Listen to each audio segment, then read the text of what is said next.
గదులు లేని రోజులలో తిరుమలకు వచ్చిన భక్తులు ఎక్కడ బసలు చేసేవారో తెలుసుకుందారు. తిరుపతిలోని బస చేసే ప్రాంతం ఎందుకంటే బరాసాల వీధి అంటారనమాట. బరాసాలు అంటే యాత్రికులను అర్థం అనమాట. పట్నులు వీధి అనే మండప ఉండేవి అనమాట. అప్పుడు దేశాంతర మండపాలు ఉండేవి. నేను భక్తులు ఇచ్చేవి మహంతులు మఠాలు ఏర్పాటు చేశారన్నమాట. నేను ఇచ్చారన్నమాట. అలాగే అక్కడ మన తిరుపతిలోని బస చేయడానికి బరాసులు అంటే యాత్రికులు అని అర్థం అనమాట. బరాసులు చాలా పట్టణాల వీధి ఇలాంటివి ఉండేవి అనమాట. గదులేని రోజుల్లో తిరుమలకి భక్తులు వచ్చేవారు. వీళ్ళని బరాసుల వీధుల మండపాలు ఉంటూ అక్కడి అలిపిరి కాలిమెట్ల ద్వారా పైకి వచ్చేవారు అనమాట. నేను ఇచ్చేది మహంతుల మఠాలు ఏర్పరిచారన్నమాట. ఇప్పుడు ఆర్టీసీ గ్యారేజ్ ఉన్న అది వినోద్ కాలనీ అనమాట. గొల్లకృష్ణయ్య సందు వసంతోత్సవ మండపం ఏర్పాటు చేస్తారు. చంద్రబాబు తోట దగ్గర నారాయణగిరి ఉద్యోగాన్ని ఏర్పాటు చేస్తారన్నమాట.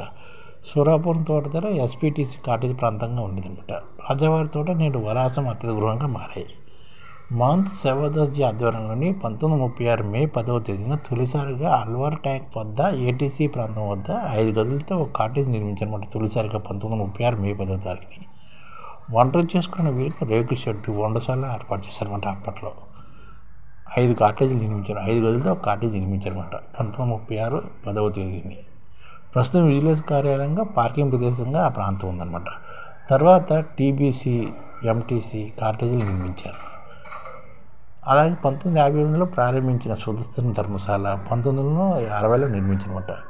నేను సంజీవ్ రెడ్డి గారు ఓపెన్ చేశారు. గోవర్ధన సత్రం 1961లోని, కళ్యాణ సత్రం 1963లోని, శ్రీ వెంకటేశ్వర అతిథిగృహం 1961లో ప్రారంభించి 1971లో పూర్తి చేశారన్నమాట.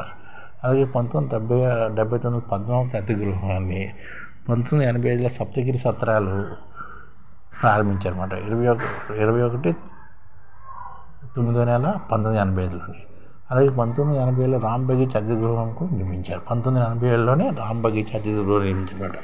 1985లో నారాయణగిరి, 1988లో శేషాద్రి నగర్ హెచ్విసి హిల్స్ కాటేజీలు, 1987లో 100 కాటేజీలతో మొదటి అంతస్తు, 1994లో వరహాసం అతిథి గృహాలు 1, 1987 సెప్టెంబర్ సుదర్శన సత్రాలలో ఎక్స్టెన్షన్ బ్లాక్ను కూడా నిర్మించారు. 1998లో యాత్రి సదన్ కూడా నిర్మించారు. 2004లో యాత్రి సదన్ 2 కూడా నిర్మించారు అన్నమాట. కొండపైకి ఈ విధంగా కొండ మీద కాటేజీలు సత్రాలు నిర్మిస్తూ వచ్చారన్నమాట. అలాగే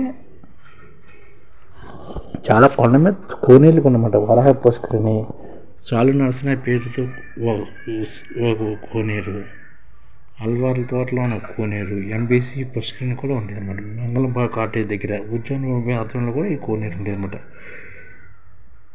కొండ మీద దేవాలయాలు అంటే తిరుమల నంబి సన్నిధి, ఆకాశం పుట్టిన కారణమైన మొదటి తిరుమల నంబి అనమాట. అలాగే తరిగొండమ్మ సమాధి, అల్వార్లు పుష్పవాటిక, హతిరామఠ సమాధి ఇలాంటివన్నీ చూడవలసిన ప్రదేశం అన్నమాట. ఈ విధంగా తిరుపతిలోని పైన చాలా ప్రాంతాలు ఉన్నాయన్నమాట. మొత్తం 16 ఎకరాల ప్రాంతం అది. గుడి ప్రాంతం 2.5 ఎకరాలు, బూందీపోటు, లడ్డు కాంప్లెక్స్లు, పుష్కరిణి ఇవన్నీ కలుపుకుంటే మొత్తంగా 22 ఎకరాల స్థలం అన్నమాట మొత్తం.